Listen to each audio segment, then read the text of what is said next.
नाशिकमध्ये खासदार संजय राऊत यांनी आज 24 जूनला पत्रकारांशी संवाद साधला।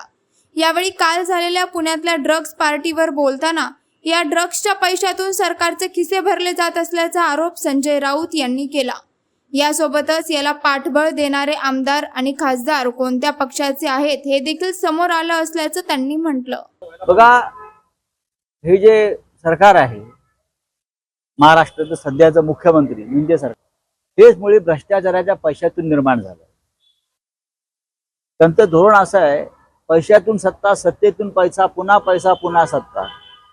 प्रत्येक निवडणूक हे त्या पैशाच्याच मोजमापानं करतायत। मग विधान परिषद असेल, शिक्षकांचे असेल, पर्यंत असेल, माणसं आणि मतं विकत घ्यायची हे त्यांचं धोरण आहे। त्यानुसार त्यांनी वाटल्या असतील, साड्या वाटल्या असतील, अजून काय वाटलं असेल, पण शिक्षक स्वतःला बाजारात उभं करून घेणार नाही विकण्यासाठी। या नाशिक शिक्षक मतदारसंघामध्ये गोपाळराव गुळवे हे महाआघाडीचे उमेदवार, शिवसेनेचे उमेदवार हे प्रचंड मताधिक्याने पहिल्या फेरीमध्ये विजयी होतील। इतकंच नव्हे तर महाराष्ट्रातल्या विधान परिषदेच्या सर्व जागा, मुंबईमध्ये अनिल परब पदवीधर मतदारसंघ, शिक्षक मतदारसंघात जमो अभ्यंकर, नाशिकमध्ये गुळवे पाटील, संदीप गोपाळराव गुळवे आणि कोकणामध्ये रमेश कीर हे महाविकास आघाडीचे उमेदवार विजयी होत आहेत।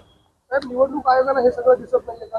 व्हिडिओ व्हायरल होत आहे, लोक व्हिडिओ ट्विट करताय, निवडणूक आयोग का बरं याला काम? निवडणूक आयोग हा ईस्ट इंडिया कंपनी गुजरातचा नोकर आहे, बरं का? ईस्ट इंडिया कंपनी गुजरात त्यांच्या नोकरीवर असल्यामुळे त्यांना हे दिसत नाही। थँक्यू।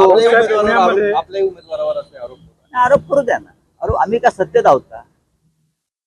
नाशिकला येऊन याच हॉटेलमध्ये काय चाललं होतं आपल्याला माहिती आहे। सर, पुण्यामध्ये त्याच ड्रग्जच्या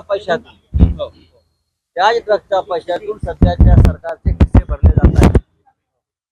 वारंवार हे आम्ही आरोप नाही केले आणि पुरावे दिलेले आहेत।